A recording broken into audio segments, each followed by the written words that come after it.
तो बच्चों, श्वसन पाठ के पहले भाग में हमने जाना था कि मानव में अर्थात हमारे शरीर में श्वसन किस प्रकार संपन्न होता है। यह दो भागों में होता है और इसके लिए बहुत जटिल प्रक्रिया है। फेफड़ा है, खून की नलियां हैं, कोशिकाएं हैं।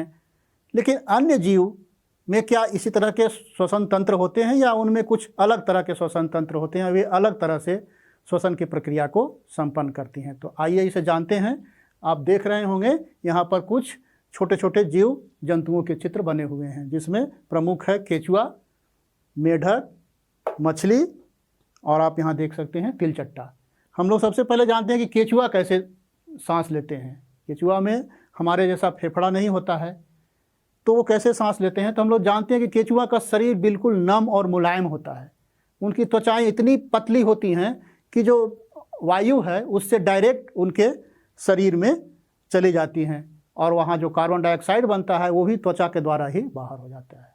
तो हम ये समझ लें कि केचुआ जो है सो अपने पतली और नम त्वचा से गैसों का आदान प्रदान करती है, अर्थात ऑक्सीजन अंदर लेती हैं और कार्बन डाइऑक्साइड को बाहर छोड़ती हैं। उसी तरह से जब हम मेढक की बात करेंगे तो मेढक को आप अक्सर देखते होंगे ज़मीन पर भी रहता है, मेढक पेड़ पर भी रहते हैं और मेढक को पानी में भी आप देखते होंगे। तो जब मेढक पानी में होता है तो उसका श्वसन किसी दूसरे तरह से होता है, और वही मेढक जब ज़मीन पर आ जाता है, पेड़ पर चढ़ जाता है, तो वो अपना श्वसन वो दूसरे तरह से प्रारंभ कर देता है। हाँ, जब मेढक ज़मीन पर होता है, पेड़ों पर होता है, तो वो हमारे जैसा फेफड़ों से सांस लेता है। आप देख सकते हैं यहाँ इसके भी दो फेफड़े दिखाए गए हैं। तो इन फेफड़ों के द्वारा ये सांस लेना प्रारंभ करता है। लेकिन जब यही मेढक पानी के अंदर होता है तो ये अपने त्वचा के द्वारा, जैसे आप यहाँ देख रहे हैं कि केचुआ अपने त्वचा के द्वारा श्वसन क्रिया करता है, गैसों का आदान प्रदान करता है। तो जब ये पानी के अंदर होता है तो ये फेफड़ा इसका श्वसन के लिए कारगर नहीं हो पाता है, क्योंकि फेफड़ों से फिर श्वसन करेगा तो फेफड़ों में पानी भर जाने की संभावना है। तब उस परिस्थिति में ये अपना त्वचा के द्वारा अपना श्वसन प्रारंभ करता है। इसके बाद हम जब मछली की बात करते हैं तो मछली हम जानते हैं कि हमेशा पानी में, अगर मछली को पानी से बाहर निकाल दिया जाए तो वो जिंदा नहीं रह सकती हैं। तो वो कैसे सांस लेती हैं? तो मछलियों में, पानी में रहने वाले अधिकांश जीवों में खास तरह का श्वसन अंग होता है जिसे हम लोग गिल, क्लोम या गलफड़ा के नाम से जानते हैं। वो मछली के सर के दोनों तरफ होता है गलफड़ा। उसकी बनावट ऐसी होती है कि उस गलफड़े के अंदर रक्त की वाहिनियाँ, बहुत पतली पतली खून की नलियाँ होती हैं, और पानी के अंदर जो ऑक्सीजन, घुले हुए ऑक्सीजन होते हैं, वो घुले ऑक्सीजन पानी के अंदर से निकल के उन खून की नलियों में चले जाते हैं और उससे पूरे शरीर में जाता है। उसका वहाँ श्वसन होता है, आंतरिक श्वसन होता है, और उसके बाद जो कार्बन डाइऑक्साइड का निर्माण होता है वो फिर शरीर से उसी तरह से बाहर हो जाता है। तो हमने जाना कि मछलियाँ जो हैं सो जल में घुली ऑक्सीजन को गिल में उपस्थित रक्त वाहिनियों द्वारा अवशोषित कर लेती हैं और इसके द्वारा वो ऑक्सीजन उसके पूरे शरीर में पहुँचती है। अगर हम बात करें तिलचट्टा का, तो तिलचट्टा जो है इसके शरीर पर बहुत छोटे छोटे रंध्र होते हैं, छिद्र होते हैं। जैसे हम जानते हैं कि पौधे भी श्वसन क्रिया करते हैं अपने पत्तियों के माध्यम से। पत्तियों में छोटे छोटे छिद्र होते हैं जिसके द्वारा वायु उनके अंदर प्रवेश करती है और बाहर निकलती है। तो उसी तरह तिलचट्टा के शरीर में भी बहुत छोटे छोटे रंध्र होते हैं, छिद्र होते हैं, और पूरे शरीर में उसकी रक्त की नलियाँ दौड़ती रहती हैं। तो वो छिद्र के माध्यम से ऑक्सीजन प्रवेश करके उन रक्त नलियों में ऊपर चली जाती है और पूरे शरीर में जाती है, और वहाँ से निर्मित कार्बन डाइऑक्साइड वो खून की नलियों से आती है और तिलचट्टे के शरीर के रंध्रों से बाहर निकल जाती है। तो ये हमने जाना कि छोटे जीवों में, अन्य जंतुओं में श्वसन किस प्रकार से होता है और हम मनुष्यों में श्वसन किस प्रकार से होता है। दोनों तरह के श्वसन को अंतर को आपने जाना। तो इस तरह से हमारा ये पाठ पूरा होता है बच्चों। अब हम जानते हैं कि इस पूरे पाठ के दौरान हमने किन किन मुख्य बातों को जाना है। या तो पाठ का भाग 1 हो या पाठ का भाग 2 हो, ये दोनों भागों को मिला करके हमने मुख्य रूप से किन बातों को जाना है और इसके अंतर्गत कौन से मुख्य प्रश्न आपके लिए आ सकते हैं, उन चीज़ों पर हम लोग अब चर्चा को आगे बढ़ाते हैं। आइए तो हम लोग एक बार फिर से जान लेते हैं कि हमने इस पाठ के दोनों भागों में क्या क्या सीखा। तो सबसे पहले बच्चों हमने जाना कि सभी जीवों को जीवित रहने के लिए श्वसन की प्रक्रिया आवश्यक है। हमने पूरे पाठ में देखा कि कितनी जटिल प्रक्रिया है सांस लेने की और किस प्रकार ये हमारे नाक से शुरू होती है कोशिकाओं तक और कोशिकाओं से फिर वापस नाक तक ये प्रक्रिया चलती है। लेकिन ऐसी इतनी जटिल प्रक्रिया क्यों है? इससे क्या फ़ायदा है, क्या लाभ है, क्यों ये प्रक्रियाएं घटित होती हैं? अब अगर ये नहीं हो तो क्या होगा? आप देखते होंगे कि आप थोड़ी देर के लिए भी अपने सांस को नहीं रोक सकते हैं। एक्चुअली क्या होता है हमारे सांस के द्वारा? या आप जब दौड़ते हैं तो आपकी सांसें तेज चलने लगती हैं। तो ये क्या होता है? सांसें चलने से क्या होता है? हम सांस को क्यों लेते हैं?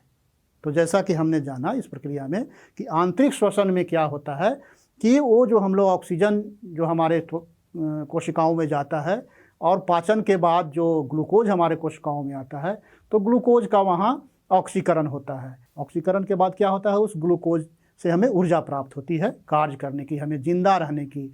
हमारे शरीर के अंदर जितने अंग हैं उन्हें चलने के लिए, वो अपना काम करने के लिए, यहाँ तक कि जो हमने फेफड़े की बात की कि फेफड़ा किस प्रकार प्रश्वास और उच्छ्वास के द्वारा ऊपर फैलता है और सिकुड़ता है, इन सारी क्रियाओं को करने के लिए हमें ऊर्जा की आवश्यकता होती है। तो ये ऊर्जा जब तक हम सांस नहीं लेंगे, ऑक्सीजन मेरी कोशिकाओं में नहीं जाएगा और वहाँ विखंडन ग्लूकोज का नहीं होगा, तो ऊर्जा प्राप्त नहीं होगा। तो सबसे पहले तो बात कि हमारा शरीर का संचालन नहीं हो पाएगा, हमारा शरीर का कोई भी अंग कार्य नहीं कर पाएगा। और जब हमारा शरीर का कोई भी आंतरिक बाह्य अंग कार्य नहीं कर पाएगा तो हम कोई काम नहीं कर पाएंगे, ना हम पढ़ सकते हैं, ना लिख पाएंगे, ना हम चल पाएंगे, ना बोल पाएंगे, ना हंस पाएंगे। तो ये हमारे जिंदा रहने के लिए श्वसन क्रिया बहुत ही आवश्यक है। तो श्वसन क्रिया क्या है कि ये हमारे जीवित रहने के लिए, हमारे जिंदा रहने के लिए और जिंदा रहकर अपने कार्य को संपन्न करने के लिए बहुत ही आवश्यक है। ये हमने जाना। दूसरी बात हमने जाना कि श्वसन द्वारा लिए गए ऑक्सीजन का उपयोग ग्लूकोज के विखंडन में किया जाता है। जो श्वसन के द्वारा हम ऑक्सीजन लेते हैं वायु से और मेरी कोशिकाओं में जाता है, तो उसका उपयोग क्या होता है? जो ग्लूकोज भोजन के द्वारा प्राप्त होता है उसके विखंडन में, उसके तोड़ने में खर्च होता है, और उस टूटने के बाद ही हमें ऊर्जा प्राप्त होती है कार्य करने की। और हमने क्या जाना था इस पाठ में? हमने यह भी जाना कि ग्लूकोज का विखंडन जीव की कोशिकाओं में होता है, जिसे कोशिकीय श्वसन कहते हैं। ग्लूकोज का विखंडन कहाँ होता है? हमारे शरीर की जो अरबों कोशिकाएं हैं उन कोशिकाओं में उस ग्लूकोज का विखंडन होता है। वो ग्लूकोज कहाँ से आता है? हाँ, हमने जो भोजन किया, भोजन हमारे मुख से लेकर के आंत से होते हुए, अमाशय से होते हुए आंत तक जाते जाते वो ग्लूकोज में बदल जाता है, और वो ग्लूकोज फिर ऑक्सीजन में मिल जाता है, और ऑक्सीजन में मिल के हमारी कोशिकाओं में जाता है। तो उन कोशिकाओं में जा करके क्या होता है? उसका विखंडन होता है, ऑक्सीजन के साथ मेल होता है, ऑक्सीकरण होता है, उससे ऊर्जा प्राप्त होता है। अब इसे आंतरिक श्वसन कहते हैं और इसे कोशिकीय श्वसन या सेलुलर रेस्पिरेशन भी कहा जाता है। और हमने जाना था इस पाठ के दौरान कि जब भोजन ग्लूकोज, भोजन ही जिसे हम ग्लूकोज के नाम से जानते हैं, का विखंडन ऑक्सीजन के उपयोग के द्वारा होता है, तो इसे हम लोग वायवीय श्वसन कहते हैं। वायवीय श्वसन मतलब कि वायु की उपस्थिति में होता है। वायु का जो एक घटक है ऑक्सीजन, उसकी उपस्थिति में जो श्वसन होता है, जो ऊर्जा निर्माण का कार्य हो रहा है, ऊर्जा विमुक्ति का कार्य हो रहा है, उस श्वसन को हम लोग वायवीय श्वसन के नाम से जानते हैं।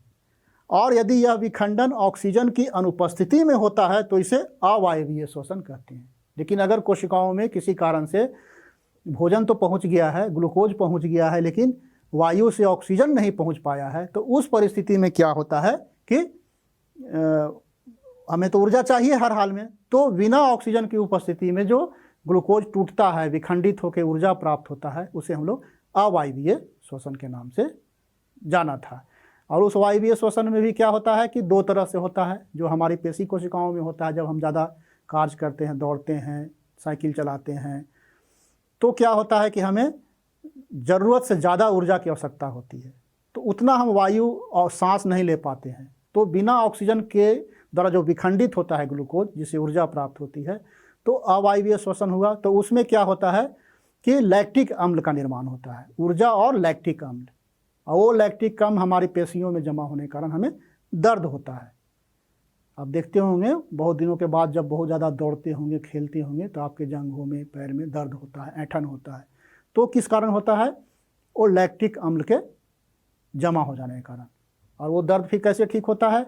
हम गर्म पानी से स्नान करते हैं या उसे मालिश करते हैं, तो उस दौरान क्या होता है, हमारे शरीर में रक्त का संचरण बढ़ जाता है, खून तेज़ी से हमारे शरीर में दौड़ने लगता है। और जब खून तेज़ी से दौड़ता है तो हम जानते हैं कि खून के साथ ऑक्सीजन जाता है, तो फिर ऑक्सीजन का सप्लाई बढ़ जाता है हमारी कोशिकाओं में। तो वो जो लैक्टिक अम्ल है वो कार्बन डाइऑक्साइड और जल में टूट जाता है, और कार्बन डाइऑक्साइड फिर हमारे शरीर से बाहर आ जाता है। तो लैक्टिक अम्ल पेशियों से समाप्त हो जाता है, तो हमारा दर्द और ऐंठन समाप्त हो जाता है। लेकिन यही वायवीय विखंडन जब हम बात करते हैं सूक्ष्म जीवों की, जैसे हमने ईस्ट का उदाहरण लिया था, तो वहाँ पर लैक्टिक अम्ल नहीं बन के अल्कोहल बनता है। ईस्ट की कोशिकाओं में जब विखंडन होता है भोजन का, ग्लूकोज का, तो वहाँ पर लैक्टिक अम्ल नहीं बन के अल्कोहल बनता है और वहाँ ऊर्जा प्राप्त होता है। तो वो अल्कोहल जिससे हम लोग देखते होंगे कि शराब बनाया जाता है, बहुत सी दवाएं बनाई जाती है, या देहातों में हड़िया का नाम आप सुनते होंगे, वो क्या होता है, वो उस ईस्ट के द्वारा तैयार किया जाता है अल्कोहल एक्चुअली। आजकल ईस्ट के जगह पर रानू पाउडर का भी इस्तेमाल होता है। तो ये हमने जाना कि श्वसन जब ऑक्सीजन की अनुपस्थिति में होता है तब उसे हम लोग अवायवीय श्वसन कहते हैं। हमने यह भी जाना था कि एक प्रश्वास तथा एक उच्छ्वास एक श्वास कहलाता है। जब हम श्वास लेते हैं तो पहले हम लोग वायु को अंदर खींचते हैं, ये प्रश्वास हुआ, फिर वायु को बाहर छोड़ा, ये उच्छ्वास हुआ। तो ये जो एक प्रश्वास और एक उच्छ्वास, ये दोनों मिला के एक श्वास कहलाता है। तो श्वसन दर क्या है कि आप 1 मिनट में जितने प्रश्वास और उच्छ्वास करते हैं, जितने बार सांस लेते हैं और छोड़ते हैं, वो हमारा श्वसन दर कहलाता है। समझ रहे हैं श्वसन दर क्या हुआ? एक सांस सिर्फ लेना नहीं है, ये श्वास पूरा नहीं हुआ, ये ले करके जब इसे छोड़ते हैं तब एक श्वास होता है। तो ये एक श्वास 1 मिनट में जितनी बार हम सांस लेना और छोड़ना दोनों क्रिया को करते हैं, ये हमारा श्वसन दर कहलाता है। और ये श्वसन दर घटते बढ़ते रहता है। जब आप आराम से बैठे हैं, कुछ काम कर रहे हैं, तो आपका श्वसन दर कुछ होगा। जब आप सोए होंगे तो आपका श्वसन दर कुछ होगा। लेकिन जब आप कोई मेहनत वाला काम कर रहे हैं, शारीरिक कार्य कर रहे हैं, दौड़ रहे हैं, खेल रहे हैं, साइकिल चला रहे हैं, व्यायाम कर रहे हैं, तो आपका श्वसन दर कुछ और होगा। तो कब ज़्यादा होगा? हाँ, जब हमें ऊर्जा की आवश्यकता अधिक होगी तो हमारा श्वसन दर अधिक होगा, क्योंकि अधिक हमें ऊर्जा चाहिए, तो अधिक ऊर्जा के लिए हमें अधिक ग्लूकोज और अधिक ऑक्सीजन चाहिए हमारी कोशिकाओं में, तब हमारा श्वसन दर बढ़ जाता है। ठीक है। और हमने क्या जाना था? और हमने जाना था कि शारीरिक व्यायाम से श्वसन दर बढ़ जाता है। जैसा कि हमने अभी चर्चा किया, जब हम शारीरिक व्यायाम करते हैं, कुछ मेहनत वाला कार्य करते हैं, शारीरिक काम करते हैं, तो हमें ज़्यादा ऊर्जा की आवश्यकता होती है और हमारा श्वसन दर बढ़ जाता है। मतलब 1 मिनट में प्रश्वास और उच्छ्वास की संख्या बढ़ जाती है। और हमने यह भी जाना बच्चों कि केचुए में श्वसन उसकी नम त्वचा के द्वारा होती है। केचुए का जो त्वचा नम होता है तो सीधे ऑक्सीजन उसके त्वचा के द्वारा उसके शरीर में चला जाता है। लेकिन तिलचट्टे में क्या होता है श्वसन? उसके शरीर पर छोटे छोटे छिद्र होते हैं और साथ में ढेर सारी रक्त की नलिकाएं होती हैं, तो उस छिद्र से सीधे जो है ऑक्सीजन रक्त की नलिकाओं में चला जाता है। हमने यह भी जाना था कि मछली में क्लोम या गलफड़े के द्वारा श्वसन होता है। मछली में क्लोम होता है, उसके सर के दोनों तरफ ऐसी बनावट होती है कि जो पानी में जल में घुले हुए ऑक्सीजन को सीधे खून की नलियों में अवशोषित हो जाती है। और साथ साथ हमने यह भी जाना था कि मेढक में श्वसन के लिए 2 तरह के अंग होते हैं। हमारे जैसे उनके फेफड़े भी होते हैं और डायरेक्ट त्वचा से भी वो श्वसन कर लेते हैं। क्यों ऐसा होता है? क्योंकि वे जल में भी रहते हैं और ज़मीन पर भी रहते हैं। तो जब ज़मीन पर रहते हैं तब उनका श्वसन फेफड़े के द्वारा होता है, जिस प्रकार हम लेते हैं। लेकिन जब वो पानी के अंदर होते हैं तो फेफड़ा उनका काम नहीं कर पाता है, तो उस परिस्थिति में वे अपने त्वचा के द्वारा सीधे ऑक्सीजन को अपने शरीर में ग्रहण करते हैं और कार्बन डाइऑक्साइड को छोड़ते हैं। तो ये हमने जाना कि मुख्य रूप से आज हमने इस पाठ के दोनों भाग में इन चीज़ों को मुख्य तौर पर समझा और जाना है। अब हम देखते हैं कि इस पाठ पर आधारित कुछ जो प्रश्न हैं उसके उत्तर आप किस प्रकार करेंगे, इस पर हम लोग अभी बात करेंगे।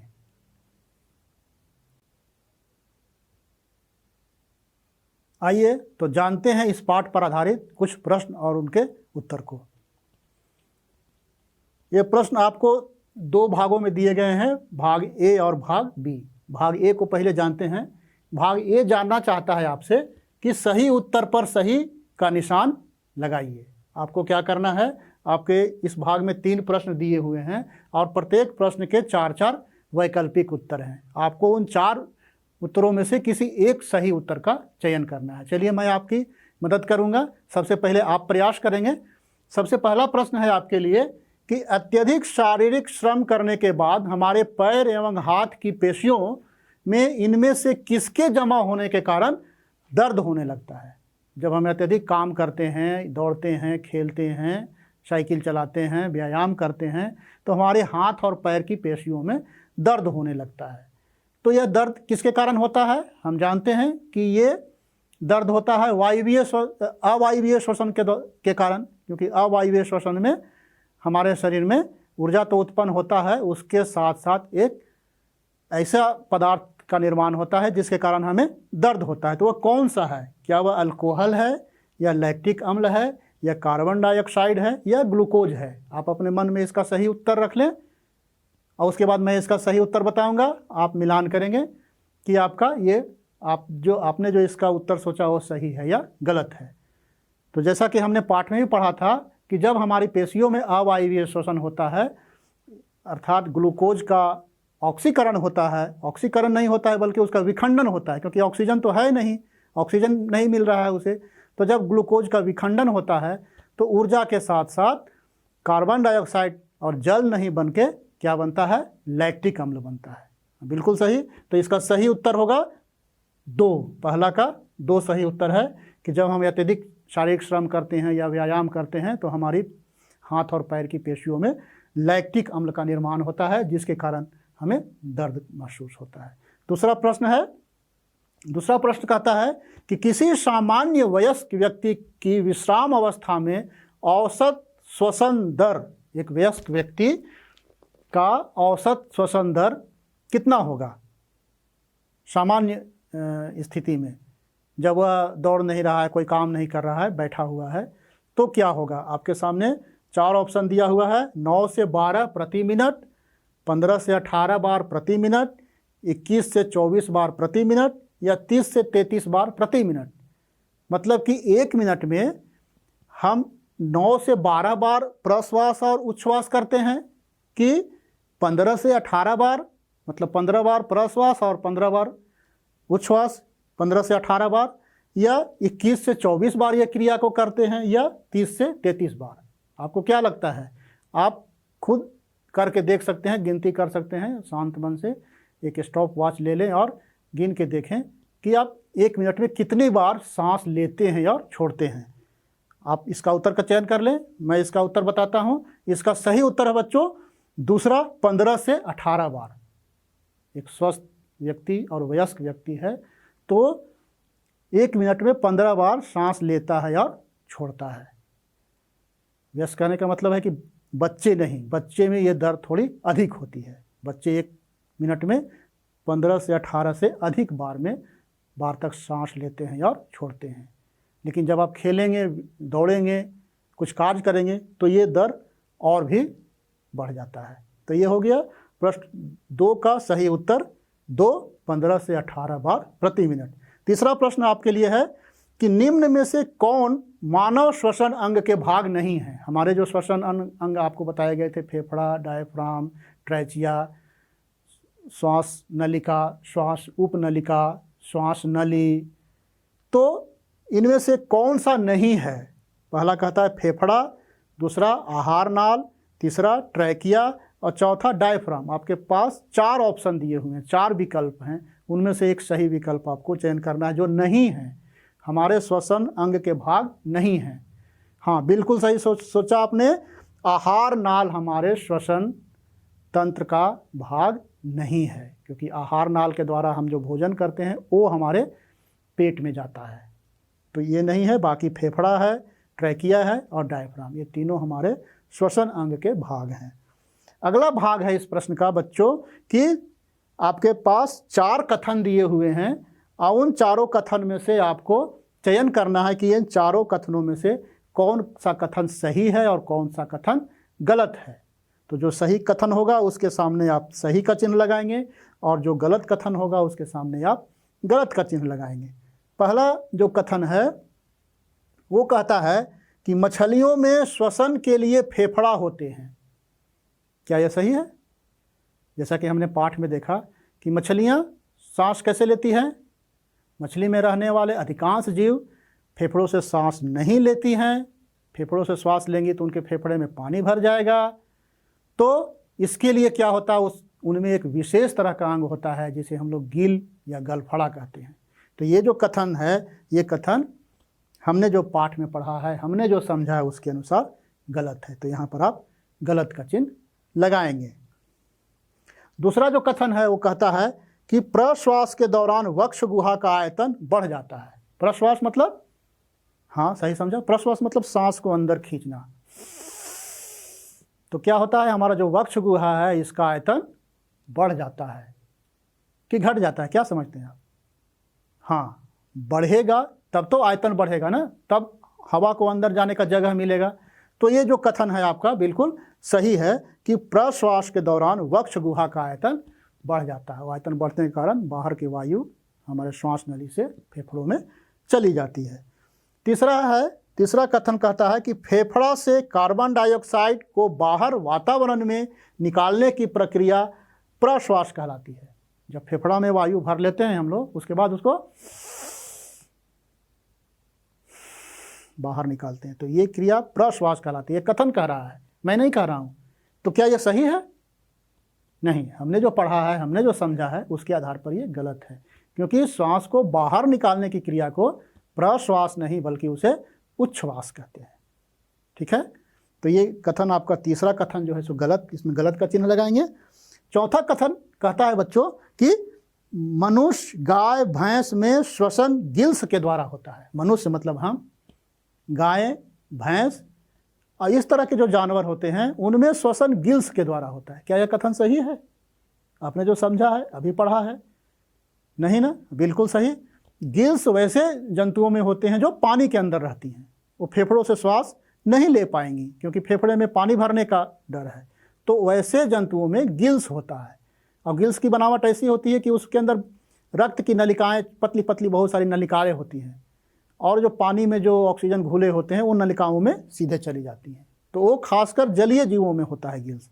हमारे जैसे जंतु या गाय, बकरी, भैंस, शेर, हिरन इत्यादि में गिल्स नहीं होते, बल्कि हमारे जैसे फेफड़े होते हैं। तो आपका जो ये चौथा कथन है ये भी हमारी समझ के अनुसार गलत होता है, तो इसमें आप गलत का चिन्ह लगाएंगे। अब अगले भाग में हम जानेंगे कि अगले भाग में कुछ प्रश्न होंगे जो आपको मिलान करने वाले होंगे। तो आइए चलते हम लोग देखते हैं प्रश्न के अगले भाग को। हाँ, तो बच्चों इन सभी प्रश्नों को आप अपने मन से उत्तर देने का प्रयास किया होगा, फिर हमने आपको कुछ मदद की, हमने उसका उत्तर बताया। उसके बाद इन सभी प्रश्नों के जो सही उत्तर होते हैं मैं यहाँ पर टिक कर देता हूँ, आप उसे अपने कॉपी में नोट कर लेंगे।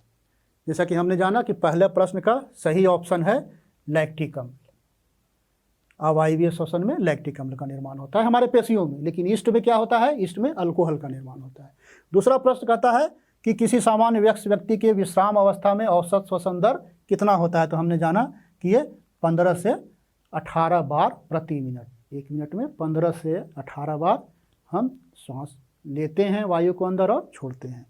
तो इसका दूसरा ऑप्शन सही है। तीसरा प्रश्न जो था कि निम्न में से कौन मानव श्वसन अंग के भाग नहीं है? तो हमने समझा था कि आहार नाल भाग नहीं है, क्योंकि ये भोजन पाचन से संबंधित ये अंग है। दूसरे भाग में हमने देखा था कि मछलियों में श्वसन के लिए फेफड़ा होते हैं, ये गलत था क्योंकि उनमें गिल्स होते हैं, गलफड़ा होते हैं। तो इसमें हम लोग क्रॉस का चिन्ह लगाएंगे। दूसरा जो कथन था कि प्रश्वास के दौरान वक्ष गुहा का आयतन बढ़ जाता है, बिल्कुल सही है।